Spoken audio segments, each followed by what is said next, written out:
Hey, what's going on, everyone? Welcome to the channel. Just want to say thanks for stopping by. So if you're some of my new kind of GX subscribers, today we're working on Tacoma, and just know that I kind of go back and forth. Sometimes I do Tacoma, sometimes I'll do a little bit of the GX. That's kind of why I changed the name from Classy Tacos to Classy's Garage. So there might be some other vehicles coming through here, so we'll see. We'll take it where it goes. But either way, just want to say thanks for stopping by. Today for the Tacoma, we're going to get into WarFab's brand new sleeves for the tie rods. So this is them right here. They kind of strengthen up the tie rod a little bit, kind of stop it from bending in this section. So I was excited about these. Aside from being, really badass, they look sick with the zinc coating. I just like what they're gonna do. I like that the nut is tied in, and I really feel like it's gonna give us a good amount of strength because we know that's a weak point. That being said, you still kind of got to watch out. The rack is still pretty weak, so you just still want to be careful. This isn't like I can go ham now and not have to worry about anything. So some of the good points and good parts about bending a tie rod is it doesn't jam itself into the rack and destroy the rack, because tie rods are much easier to replace and less costly than the rack. So you still have to be careful and do what you got to do. I just believe it's a good upgrade for what we have going on. I will tell you that I always take my measurements, and I get pretty accurate measurements from where, let's say, the end of the nut to the beginning of the boot. That's basically what I use, and I take two. I'll take one on the ground, and I'll take another measurement while it's up in the air just to see where they sit at. Mine are pretty clear. I'm pretty good right at 5 3/4 on both of them right now. So before we jump into that, I just got to give a shout out. There's a new sticker on the cabinets right over here. This is the Sunshine State Vikings. Make sure to check them out. They have a YouTube channel, and they're pretty big on IG as well. But trying to help out these local boys. So let's get to it.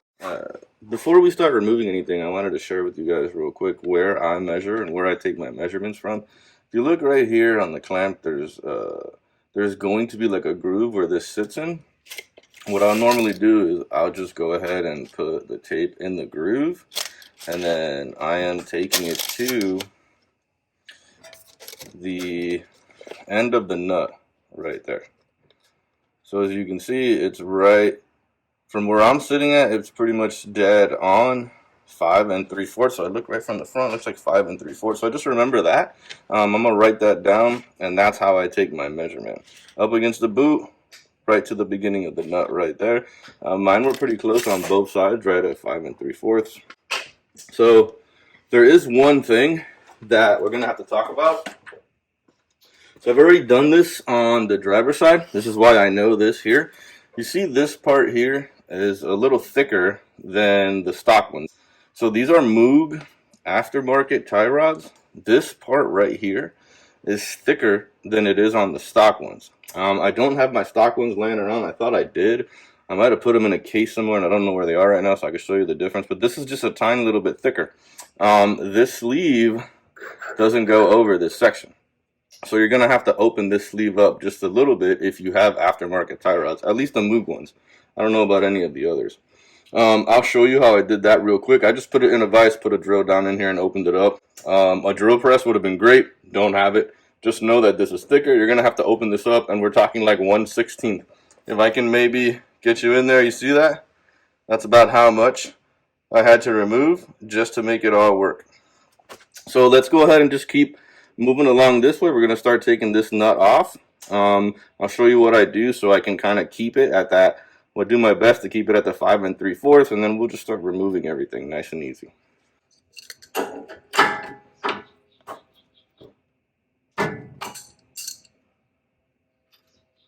what I'll do is I'll break it free, and then I'll kind of just tuck it right up against it. Nice and easy, just like that. Now I'm basically ready, where I know where this nut is nice and tight. We're going to start removing the tie rod from here. Okay, so I got this off, I got the nut. I'm just going to count these. I'm not going to count them out loud for you, but just know I'm going to count the turns out and then write it down on my little cheat sheet.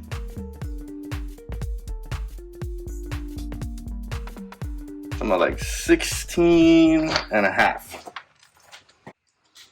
So what I'm going to do now is just go ahead and just clean off all these threads.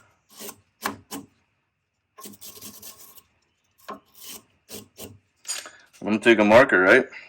And I'm going to mark right on the inside of the thread, just like that, all the way around. Perfect. The goal is now, pull this off. And don't be surprised if it removes a little bit of the marker, but you'll still be able to see where it is. See it right there? And now I'm just going to mark it again, just so that I have a nice fresh mark.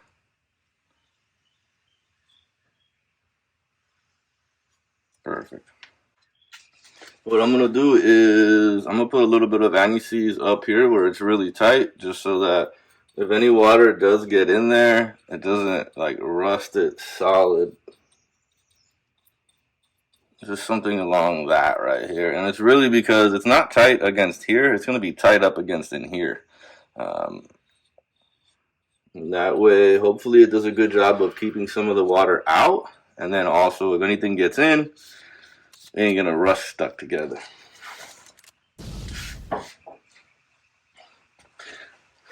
So the goal here is now to just screw this in up until about this thread right here that we marked earlier. Alright, so now that this is in, you can see right where I marked that thread. So I'm right where I'm supposed to be there.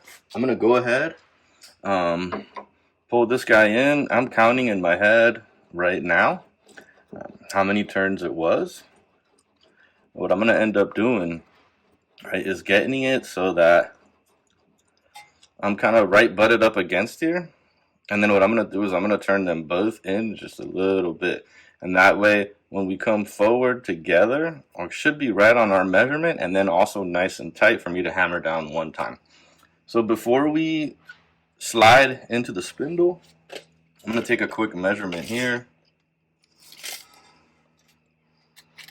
And if you look, we are right back 5 3/4, right on the line, which is exactly where I want it to be.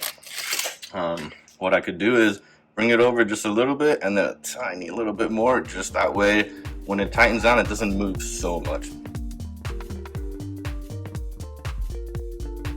That hole lined up perfect right there. I'm gonna get a fresh cotter pin, tighten this down before we tighten down on this nut.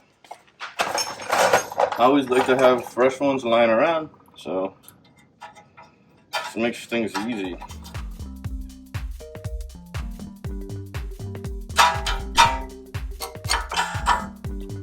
Perfect.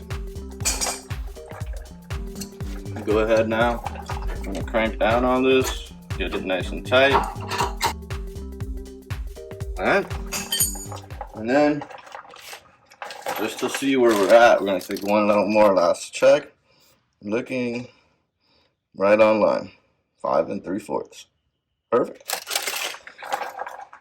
So this one's good and in. And just to give you an idea, you know, that's what they look like. They look really good. Alright guys, so just like that, they're in and they're done. Here, let me get you a picture like that.